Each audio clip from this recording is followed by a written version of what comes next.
आज हम सी लैंग्वेज में एक ऐसा कैलकुलेटर बनाएंगे जो तभी चलेगा जब आप लॉगिन करोगे। एक छोटा सा प्रोजेक्ट जो हर बिगिनर के लिए परफेक्ट है।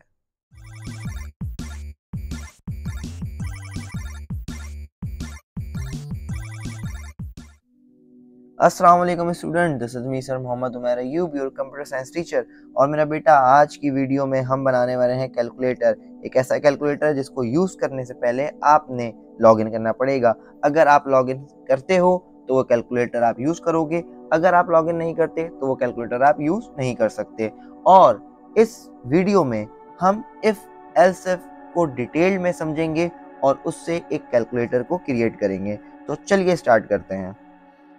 सबसे पहले मेरा बेटा, आपने ये बात समझनी है कि हम स्ट्रक्चर बनाते हैं सी लैंग्वेज पे, हम कोड करने वाले, तो हमने सी लैंग्वेज का एक स्ट्रक्चर बना दिया। ठीक है, अब सबसे पहली चीज़ मेरा बेटा, आपने कैलकुलेटर बनाने के लिए आपके पास दो नंबर्स का होना ज़रूरी है, और साथ ही साथ दो नंबर्स के साथ आपके पास एक ऑपरेटर का होना ज़रूरी है जो आप उस ऑपरेंड पे अप्लाई करोगे। ठीक हो गया मेरा बेटा। अच्छा, जो कि हम सी लैंग्वेज पे काम कर रहे हैं और सी लैंग्वेज में मेरा बच्चा स्ट्रिंग नहीं है, तो हम स्ट्रिंग बनाएंगे with the help of array. तो बनाने के लिए सबसे पहले बेटा हम हेडर फाइल ऐड करते हैं, हैश इंक्लूड और स्ट्रिंग डॉट एच। ये स्ट्रिंग की हेडर फाइल है, इससे हम स्ट्रिंग को क्रिएट कर रहे होंगे। ठीक है मेरा बेटा। तो सबसे पहले मेरा बच्चा, हम यहाँ पर बना लेते हैं इंट आईडी। हम यूजर से आईडी इनपुट लेंगे, उसके बाद हम यूज़ करते हैं फ्लोट num1, num2। पहला नंबर num1 में स्टोर होगा जिसकी टाइप फ्लोट होगी, दूसरा नंबर num2 में स्टोर होगा जिसकी टाइप फ्लोट होगी। और इन दोनों को सम करना है, सब्ट्रैक्ट करना है, मल्टीप्लाई करना है या डिवाइड करना है। उसके लिए हम एक और वेरिएबल बनाएंगे जिसमें हम इसका रिजल्ट स्टोर करेंगे। गॉट इट मेरा बच्चा? यहाँ तक बात समझ में आ गई? चलो आगे चलते हैं। आगे चलने के बाद हम यहाँ पे जब यूज़र से हमने आईडी लिया, तो अब हम यूज़र से क्या लेंगे मेरा बेटा? पासवर्ड इनपुट लेंगे। तो मेरा बच्चा, आप सब जानते हो पासवर्ड अल्फान्यूमेरिक में होता है, और अल्फान्यूमेरिक को जिसमें हम कॉम्बिनेशन ऑफ कैरेक्टर होते हैं उसे हम स्ट्रिंग कहते हैं। और सी लैंग्वेज में स्ट्रिंग नहीं है, तो हम सी लैंग्वेज में स्ट्रिंग बनाएंगे with the help of array. तो यहाँ पर मैं लिखता हूँ कैर, और यहाँ पर मैं लिखूंगा पास। पास मेरा बच्चा पासवर्ड है, इसकी लेंथ में सेट कर दूंगा 20। ये जो मैंने बनाया है ये इसकी एरे की लेंथ सेट की है। और यहाँ पर हम यूज़र से इनपुट लेंगे, किसमें? पासवर्ड में। पास एक वेरिएबल है, इस वेरिएबल में हम यूज़र से पासवर्ड इनपुट लेंगे। यहाँ आईडी में हम यूज़र से आईडी इनपुट लेंगे। नंबर 1 में पहला नंबर स्टोर होगा, num2 में दूसरा नंबर स्टोर होगा, और इन दोनों का जो रिजल्ट होगा वो रिजल्ट वाले वेरिएबल में स्टोर होगा। गॉट इट माय पॉइंट बच्चों? यहाँ तक बात समझ में आई? उसके बाद एक और वेरिएबल बनाऊंगा ओपी के नाम से, इसमें हम यूज़र से ऑपरेटर इनपुट लेंगे, operator plus minus multiply divide, ये सारे हो सकते हैं। ठीक है मेरा बच्चा। अब हम यहाँ पर प्रिंट एफ के फंक्शन से चीजें प्रिंट करेंगे। सबसे पहले मेरा बच्चा यहाँ पर आएगा लॉगिन रिक्वायर्ड। क्या आएगा मेरा बच्चा? Login required. ठीक है बच्चों, जब लॉगिन रिक्वायर्ड आ जाएगा, देन उसके बाद हम एक और फंक्शन प्रिंट एफ का यूज करेंगे, और इसमें हम यूज करेंगे एंटर आईडी एंड पासवर्ड। यहाँ पे मैं प्रिंट करूंगा enter your ID and password, ID and password. ठीक है, जब ये मेरे पास मैसेज आएगा कि अपनी आईडी और पासवर्ड को एंटर करो, तो हम मेरा बच्चा इनपुट लेंगे आईडी एंड पासवर्ड। तो एक काम करता हूँ, सबसे पहले हम आईडी इनपुट लेते हैं, देन उसके बाद हम पासवर्ड इनपुट लेंगे। तो एंटर योर आईडी, और यहाँ पर इनपुट लेने के लिए हम एक फंक्शन यूज करते हैं जिसे कहते हैं scan F function. Scan F का मतलब मेरा बेटा इनपुट लो। क्या इनपुट लो, ये बात मैंने नहीं बताई। तो मुझे इनपुट लेनी है मेरा बच्चा आईडी। आईडी की टाइप क्या है? इंटीजर। तो इंटीजर के लिए हम फॉर्मेट स्पेसिफायर यूज करते हैं %d, comma address of ID. यहाँ पे मैंने यूजर से आईडी इनपुट ले ली। अब मेरे पास एक मैसेज आएगा प्रिंट एफ में एंटर योर पासवर्ड। तो अब यूजर से मुझे पासवर्ड इनपुट लेना है, उसके लिए सबसे पहले मैसेज आएगा एंटर योर पासवर्ड। ठीक है बच्चों, यहाँ पे आईडी इनपुट लेना है, यहाँ पे पासवर्ड इनपुट लेना है, और उसके बाद अब स्कैन एफ का मतलब क्या होता है बच्चों? स्कैन एफ का मतलब होता है आप यूजर से इनपुट ले रहे हो। मैं क्या इनपुट ले रहा हूँ मेरा बच्चा? पासवर्ड। और पासवर्ड की टाइप क्या है? स्ट्रिंग, क्योंकि पासवर्ड में कॉम्बिनेशन ऑफ कैरेक्टर होता है ना, तो यहाँ पर हम यूज करेंगे %s। और स्टोर कहाँ पे करना है? हमें स्टोर करना है मेरा बेटा पासवर्ड में। कहाँ स्टोर करना है? पास में स्टोर करना है। गॉट इट माय पॉइंट बच्चों? यहाँ तक कोई कंफ्यूजन? चलो आगे चलते हैं। अब मेरा बच्चा यहाँ पर हम यूजर से हमने आईडी और पासवर्ड इनपुट ले लिया, ठीक है। अब हम यहाँ पर लेने वाले हैं कंडीशन चेक करते हैं। कंडीशन के अकॉर्डिंग हम क्या कर रहे होंगे मेरा बेटा? हम यहाँ पर कंडीशन के अकॉर्डिंग अपने कैलकुलेटर को यूज करेंगे। अच्छा बच्चों, आईडी आपके पास दो हो सकती है, या तो आईडी आपके पास 1 2 3 4 होगी, या फिर आईडी आपके पास 5 6 7 8 होगी, ठीक है। अगर आईडी आपके पास 1 2 3 4 होती है तो आपके पास पासवर्ड होगा abc@1234। ये पासवर्ड मैंने खुद सेट किया है। और अगर आपके पास आईडी होती है 5 6 7 8 तो आपके पास जो पासवर्ड होगा xyz@987, ठीक है मेरा बेटा। अगर आईडी 1 2 3 4 होती है तो पासवर्ड abc@1234 होना चाहिए। अगर आईडी 5 6 7 8 होती है तो पासवर्ड xyz@987 होना चाहिए। गॉट इट बच्चों? अब यहाँ पर हम क्या चेक करने वाले मेरा बच्चा? चेक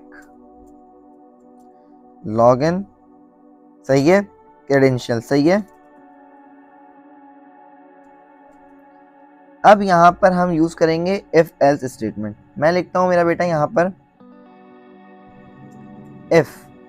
अब मेरे बच्चों यहाँ पर ये इफ की बॉडी नहीं, इफ का ये ब्रैकेट आएगा, इसके अंदर हम कंडीशन यूज करेंगे। देन इफ की बॉडी, ये आ गई इफ की बॉडी। अब कंडीशन में मेरा बेटा क्या होगा? अब आईडी लॉगिन हो। कब मेरा बेटा आईडी लॉगिन हो? जब आपका जो पासवर्ड है वो क्या हो? abc@1234 और आईडी क्या हो? 1 2 3। तो मेरा बेटा यहाँ पर हम लिखते हैं इफ के अंदर कि अगर क्या हो बच्चों? आईडी, एक और ब्रैकेट लगाएंगे क्योंकि हमारे पास दो आईडी और दो पासवर्ड है, तो दोनों के बीच में और ऑपरेटर, और आईडी और पासवर्ड के बीच में हम यूज करेंगे मेरा बेटा and operator. ID equals to 1 2 3 4, ठीक है। एंड अब मेरा बेटा देखो, अब यूजर ने अगर पासवर्ड abc@1234 दिया तो वो स्टोर किस में होगा? पास में। तो मुझे पास में जो भी पासवर्ड है उसे इससे क्या करवाना है? मैच करवाना है, कंपेयर करवाना है। तो हमारे पास एक फंक्शन होता है स्ट्रिंग कंपेयर का। किसका मेरा बेटा? strcmp, स्ट्रिंग कंपेयर का। स्ट्रिंग कंपेयर में हम लिखते हैं कि आप पास को कंपेयर कराओ, किससे मेरे बच्चों? पास को कंपेयर कराओ abc@1 2 3 से, 1 2 3 4 से, ठीक है। हम पासवर्ड ये देना चाह रहे हैं ना, तो ये पासवर्ड इनपुट किस में होगा? यहाँ पर ये वाले वेरिएबल में। तो मैं कहता हूँ कि इस वेरिएबल में जो भी डाटा यूजर इनपुट करता है वो कंपेयर कराओ abc@1234 से, और कंपेयर हो जाता है। और कंपेयर हो जाने के बाद अगर वो आपको क्या रिटर्न करता है मेरे बच्चों? अगर वो आपको रिटर्न करता है 0, अगर वो आपको किसके क्या रिटर्न करता है? 0 रिटर्न करता है, ठीक है। ये वाली बात हो गई। अब यही सेम काम हम करेंगे मेरा बेटा और ऑपरेटर लगा के, और ये सेम काम हम करेंगे मेरे बच्चों किसके लिए? दूसरी आईडी और पासवर्ड के लिए। तो यहाँ से हम इसे कॉपी करेंगे और यहाँ पर हम इसे पेस्ट करेंगे, और यहाँ पर मैं लिखूंगा बच्चों कि अगर आईडी आपकी क्या हो? 5 6 7 8 हो, और पासवर्ड को कंपेयर करवाओ किससे? xyz@987 से, 987 से, और किसके इक्वल हो? रिटर्न 0, सही है। तो आईडी अगर ये होती है तो पासवर्ड ये होना चाहिए, आईडी ये होती है तो पासवर्ड ये होना चाहिए। तो अगर आपकी आईडी और पासवर्ड दोनों मैच हो गई तो आपके पास एक मैसेज आएगा प्रिंट के अंदर, ये इफ की कंडीशन के अंदर मैं प्रिंट करवाऊंगा मेरे बच्चों। मैं प्रिंट क्या करवाऊंगा मेरा बेटा? यहाँ पे करवाऊंगा लॉगिन सक्सेसफुली, लॉगिन सक्सेसफुल, ठीक है, \n। उसके बाद यहाँ पर अब आपसे ये पूछता है first number operator and then second number, ठीक है ना। तो यहाँ पर मैं लिखूंगा प्रिंट एफ के बाद, अच्छा इसको और थोड़ा सा इंटरेस्टिंग बनाते हैं, इसको थोड़ा सा और अच्छा बनाते हैं। तो यहाँ पर लॉगिन सक्सेसफुली के बाद यहाँ पर लिखा हुआ आ जाए सिंपल कैलकुलेटर, सही है। सिंपल कैलकुलेटर लिखा हुआ आ जाए मेरा बेटा। और अब आपसे ये क्या पूछता है, 2 नंबर। सबसे पहले मैं लिखूंगा print F enter first number, और स्कैन एफ से मैं इनपुट ले लूंगा, क्योंकि नंबर की टाइप क्या है मेरा बेटा, नंबर की टाइप है फ्लोट, और फ्लोट के लिए हम यूज करते हैं percentage F comma address of num1। ठीक है, यहाँ पर मैंने पहला नंबर इनपुट ले लिया। अब मैं यूजर से इनपुट लूंगा ऑपरेटर। ठीक है, तो मैं इसी को कॉपी करता हूं और यहाँ पे क्या लिखूंगा मेरा बेटा, एंटर एन ऑपरेटर। ठीक है, अब ऑपरेटर कौन सा होना चाहिए बच्चों, यहाँ पे आप बता देंगे, या तो ऑपरेटर प्लस होगा, या फिर आपका ऑपरेटर माइनस होगा, या फिर ऑपरेटर आपका मल्टीप्लाई होगा, या फिर ऑपरेटर आपका डिवीजन होगा। जब आप यहाँ पे ऑपरेटर इनपुट ले रहे हो तो ऑपरेटर के लिए कैरेक्टर, ऑपरेटर एक कैरेक्टर है, तो यहाँ पे percentage C address of OP. और मेरा बेटा याद रखिएगा, जब हम कैरेक्टर इनपुट लेते हैं और उस कैरेक्टर इनपुट लेने से पहले अगर हम इंटीजर या फ्लोट इनपुट ले लें तो हम यहाँ पर एक एक्स्ट्रा स्पेस देते हैं, क्योंकि अगर आप स्पेस नहीं दोगे तो इस कैरेक्टर को यहाँ पर इनपुट लिया नहीं जाएगा, इसे as a new line consider कर लिया जाएगा। तो आप यहाँ पर क्या लिखोगे मेरा बेटा, space before percentage T to ignore new line. ठीक है, इग्नोर न्यू लाइन। ठीक है बच्चों, यहाँ तक बात समझ में आ गई। चलो, अब हमने पहला नंबर इनपुट ले लिया, उसके बाद हमने ऑपरेटर इनपुट ले लिया, अब हम इनपुट लेंगे मेरा बेटा दूसरा नंबर। ठीक है, एंटर सेकंड नंबर, और यहाँ पर स्टोर करवा दूंगा num2 में। बच्चों यहाँ तक बात समझ में आ गई, इसमें कोई कंफ्यूजन? अब मेरा बेटा, अब हम यहाँ पर यूज करने वाले हैं इफ के अंदर एक और इफ, मतलब इफ इनसाइड अनदर इफ। सही है, एक इफ का यूज कर रहे हैं किसी दूसरे इफ के अंदर, इसे हम कहते हैं नेस्टेड इफ। तो मेरे बच्चों यहाँ पर हम क्या लिखेंगे, यहाँ पर हम लिखेंगे इफ अगर मेरा ओपी इक्वल्स टू क्या हो बच्चों, प्लस। अगर यूजर ने प्लस प्रेस किया तो प्लस किस में स्टोर होगा, ओपी में। तो ओपी में मौजूद प्लस किसके इक्वल होता है, ओपी में मौजूद प्लस अगर प्लस के इक्वल होता है तो रिजल्ट में रख दो num1 प्लस num2। और आप क्या कर दोगे मेरा बच्चों, आप यहाँ पर इसको प्रिंट कर दोगे। प्रिंट एफ में आप क्या लिखोगे, addition equals to percentage 0.2f। मेरा बेटा यहाँ पे पॉइंट 0.2f क्यों लगाया, क्योंकि फ्लोट में पॉइंट के बाद 6 डिजिट्स आ सकते हैं, तो हम 6 डिजिट्स की जगह सिर्फ 2 डिजिट्स को दिखाना चाहते हैं, इसलिए यहाँ पे 0.2f लिखा। सही है, स्पेस, और उसके बाद यहाँ पर आप लिखोगे कॉमा। आपका डाटा स्टोर किस में मेरे बच्चों, num1 प्लस num2 स्टोर किस में है, रिजल्ट में स्टोर है, तो आप यहाँ पर रिजल्ट को कॉल करोगे। ठीक है बच्चों, यहाँ तक कोई कंफ्यूजन? बहुत इजी है। चलो आगे चलते हैं। अब सेम काम मेरा बेटा करेंगे, अगर यूजर ने प्लस प्रेस नहीं किया तो यूजर क्या प्रेस करेगा मेरे बच्चों, यूजर प्रेस करेगा माइनस। तो जब आपके पास एक से ज्यादा कंडीशन होती है तब हम यूज करते हैं एल्स इफ का। तो मैं यहाँ पर लिखूंगा मेरा बेटा एल्स इफ अगर ओपी इक्वल्स टू क्या हो, माइनस। और याद रखिएगा कैरेक्टर को हम मेरा बेटा हमेशा सिंगल कोटेशन में लिखते हैं। सही है, तो क्या करो, आप एल्स इफ की बॉडी में आओ, और एल्स इफ में बॉडी में आने के बाद आप प्लस की जगह क्या कर दोगे बच्चों, आप प्लस की जगह कर दोगे माइनस। ठीक है, और एडिशन की जगह आप लिख दोगे सब्ट्रैक्शन।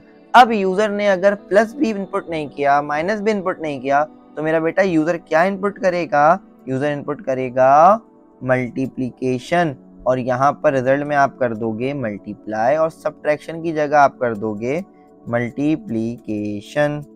ठीक है बच्चों, अब एक बात बताओ, यूजर ने अगर प्लस भी प्रेस नहीं किया, माइनस भी प्रेस नहीं किया, और मल्टीप्लाई भी प्रेस नहीं किया, तो यूजर क्या प्रेस करेगा बच्चों, यूजर प्रेस करेगा आपके पास डिवीजन। अब मेरा बच्चा डिवीजन के अंदर जो है ना, आपके पास दो चीजें आपको देखनी है। अब डिवाइड करते वक्त मेरा बेटा अगर फर्स्ट नंबर 0 हो और सेकंड नंबर कोई सा भी हो तो आंसर हमेशा 0 आएगा। लेकिन अगर हम 0 की सेकंड नंबर 0 कंसिडर करते हैं तो रिजल्ट हमेशा इन्फिनिटी आता है। इसका मतलब क्या है मेरा बेटा कि जो दूसरा नंबर होगा वो 0 नहीं होना चाहिए। अगर दूसरा नंबर 0 होता है तो आप मैसेज प्रिंट करोगे error can not divided by 0, और अगर दूसरा नंबर 0 नहीं होता तो आप प्रिंट करोगे रिजल्ट। कौन सा रिजल्ट? दो नंबर्स को डिवाइड करने का। तो एल्स इफ के अंदर हम बेटा यूज करेंगे इफ, और इसमें मैं लिखूंगा अगर num2 इक्वल्स टू 0 हो तो आप यहाँ पर प्रिंट कर दो मेरा बेटा, यहाँ पर आप प्रिंट कर दो एरर। आप यहाँ पे क्या प्रिंट कर दो मेरे बच्चों? एरर। और एरर के बाद आप प्रिंट करोगे डिवीजन बाय 0 नॉट अलाउड। ठीक है बच्चों, यहाँ पर आप ये प्रिंट कर दोगे। ठीक है, अब अगर दूसरा नंबर 0 होता है तो ये मैसेज प्रिंट होगा, और अगर दूसरा नंबर 0 नहीं होता तो आप इसके इस वाले इफ के कहाँ पे आ जाओगे? एल्स में आ जाओगे। किस में आ जाओगे मेरा बेटा? एल्स में आओगे। और एल्स में क्या करोगे? आप सिंपल रिजल्ट में num1 को कर दोगे डिवाइड num2 से। ठीक है मेरा बच्चा, और यहाँ पे आप लिख दोगे डिवीजन। ठीक है, तो देखो यहाँ पर ये वाला इफ था, अगर ये कंडीशन ट्रू होती तो एल्स में नहीं जाते। अगर ये वाली कंडीशन फॉल्स हो गई, दूसरा नंबर अगर 0 नहीं हुआ, तो आप कहाँ आओगे मेरा बेटा? एल्स में आओगे। तो देखो जैसे इस इफ का एल्स है तो ये वाले इफ का भी तो एल्स होगा ना बच्चों। तो ये वाले इफ के एल्स में आप क्या लिखोगे मेरा बेटा? ये वाले इफ के एल्स में आप लिखोगे, यहाँ पर आप लिखोगे इनवैलिड ऑपरेटर। इनवैलिड ऑपरेटर क्यों लिखोगे मेरा बेटा? अगर यूजर ने प्लस माइनस मल्टीप्लिकेशन और डिवीजन में से कोई सा सही ऑपरेटर इनपुट नहीं किया, यूजर ने अगर for example and operator input कर दिया, तो एडिशन तो पॉसिबल तभी होगी ना जब आप प्लस ऑपरेटर इनपुट करो। अगर आप कोई ऐसा ऑपरेटर यूज करते हो जिससे कोई ऑपरेशन परफॉर्म नहीं होता, तो यहाँ पर मेरा बेटा क्या लिखा हुआ है? Invalid operator. सही है, इनवैलिड ऑपरेटर लिखा हुआ आ जाए। मेरे बच्चों बात समझ में आई? चलो अब मेरा बेटा देखो, ये वाले इफ का एल्स खत्म हो गया, ये वाले इफ का एल्स एंड हो गया। अभी हमारे पास आउटर इफ भी तो है, तो आउटर इफ के लिए हम क्या करेंगे मेरे बच्चों? आउटर इफ के लिए हम यहाँ पर लिखेंगे उस आउटर इफ का एल्स, और इसमें हम प्रिंट करेंगे मेरे बच्चों इनवैलिड आईडी और पासवर्ड। क्यों? अगर यूजर ने ये आईडी और ये पासवर्ड इनपुट नहीं किया तो आपके पास क्या प्रिंट होगा बच्चों? इनवैलिड आईडी और पासवर्ड। तो उससे पहले आप क्या लिखोगे? Login failed. सही है, लॉगिन फेल्ड। सही है, इनवैलिड आईडी एंड पासवर्ड। बच्चों यहाँ तक बात समझ में आई? यहाँ तक कोई कंफ्यूजन? अब रिटर्न 0 और अपना ब्रैकेट जो मेन का ब्रैकेट था वो आपने क्लोज कर दिया। देखो बहुत सिंपल सा प्रोग्राम था ना मेरा बच्चा, बहुत इजी सा प्रोग्राम था। अगर आप देखो 54 लाइन का प्रोग्राम है, इसमें कोई कंफ्यूजन नहीं होनी चाहिए। एक ऐसा प्रोजेक्ट, सिंपल सा बिगिनर लेवल का प्रोजेक्ट है जिसमें हमने नॉर्मल प्लस माइनस मल्टीप्लिकेशन और डिवीजन के लिए कैलकुलेटर बनाया, और उस कैलकुलेटर में हमने यूजर से आईडी ली, पासवर्ड लिया, और दो नंबर्स इनपुट ले रहे हैं हम, और इन दोनों नंबर्स का सम एडिशन, सब्ट्रैक्शन, मल्टीप्लिकेशन, डिवीजन जो भी रिजल्ट आएगा वो रिजल्ट वाले वेरिएबल में स्टोर होगा। ऑपरेटर एक वेरिएबल है जिसमें हम ऑपरेटर इनपुट करेंगे, प्लस माइनस मल्टीप्लाई डिवाइड। चलो अब इसे रन करते हैं, ये कोड है और अब इसे रन करते हैं। तो मेरे बच्चों यहाँ पर आपसे ये पूछेगा सबसे पहले login required, enter your ID 1 2 3 4। Password क्या था मेरा बेटा? abc@1234। अब ये देखो यहाँ पर आईडी मैंने 1234 रखी थी, तो आईडी 1234 और पासवर्ड मैंने abc@1234 लिखा था। तो देखो ये तो लिखा हुआ क्या है मेरे पास मेरे बच्चों? Login successfully, simple calculator, enter first number. तो पहला नंबर मैं इनपुट करता हूँ 2.5। वो मुझसे पूछ रहे हैं आपने प्लस करना है, माइनस करना है, मल्टीप्लाई करना है, डिवाइड करना है। मैं कह रहा हूँ मुझे प्लस करना है, तो यहाँ पे मैं प्लस प्रेस करूंगा, एंटर। वो सेकंड नंबर पूछ रहा है, मैं 2.5, तो मेरे पास आंसर क्या आना चाहिए मेरे बच्चों? 5 आना चाहिए। ठीक है, तो फ्लोटिंग पॉइंट आप यूज कर रहे हो तो 5 के बाद पॉइंट समथिंग वैल्यू आ जाएगी। तो देखो 0.00 एडिशन कंप्लीट। अब हम इसे दोबारा से रन करते हैं मेरा बेटा। अब हमें आईडी सही और पासवर्ड गलत, ठीक है। चलो आईडी 1 2 3 4, लेकिन पासवर्ड में अगर गलत लिख दूं XYZ@987, तो मेरा बेटा इस आईडी के लिए पासवर्ड मैंने abc@123 सेट किया था, तो आईडी तो ठीक है लेकिन पासवर्ड रॉन्ग है। इसका मतलब मेरे पास मैसेज आएगा log in failed, invalid ID and password. बच्चों बात समझ में आ रही है? चलो एक और दफा रन करते हैं, डिवीजन के लिए भी चेक कर लेते हैं। तो आईडी में लिखता हूँ 5678 XYZ@987। लॉगिन हो गया मेरा बेटा। पहला नंबर अगर मैं दूं 5 और डिवाइड करता हूं और दूसरा नंबर मैं देता हूं 0, तो मेरे पास मैसेज आएगा error division bye 0 not allowed. बच्चों होपफुली आपको ये कैलकुलेटर पसंद आया होगा। सिंपल सा प्रोजेक्ट था, बहुत ही बिगनर लेवल सा प्रोजेक्ट था। इस कैलकुलेटर को बनाने का मकसद, ये कॉन्सेप्ट समझाने का मकसद मेरा बेटा ये है कि आपको कंडीशनल समझ में आ जाए। सी प्रोग्रामिंग में इफ एल्स हम कैसे यूज करते हैं, उसके बीच में ऑपरेटर कैसे यूज करते हैं, इफ इनसाइड अनदर इफ जिसे हम नेस्टेड इफ भी कहते हैं, ये तमाम की तमाम चीजें इस छोटे से प्रोजेक्ट में तमाम चीजें कवर हो गई होंगी। होपफुली मेरा बेटा आपको वीडियो पसंद आई होगी। अगर वीडियो पसंद आई है तो वीडियो को लाइक करें, शेयर करें, सब्सक्राइब करें मेरे चैनल को और बेल आइकन को प्रेस करना ना भूलें, ताकि ऐसी और आने वाली वीडियो आप तक इजीली पहुंच जाए। ठीक है बेटा, मिलते हैं किसी नेक्स्ट वीडियो में। जब तक के लिए अपना ख्याल रखें। अल्लाह हाफिज़।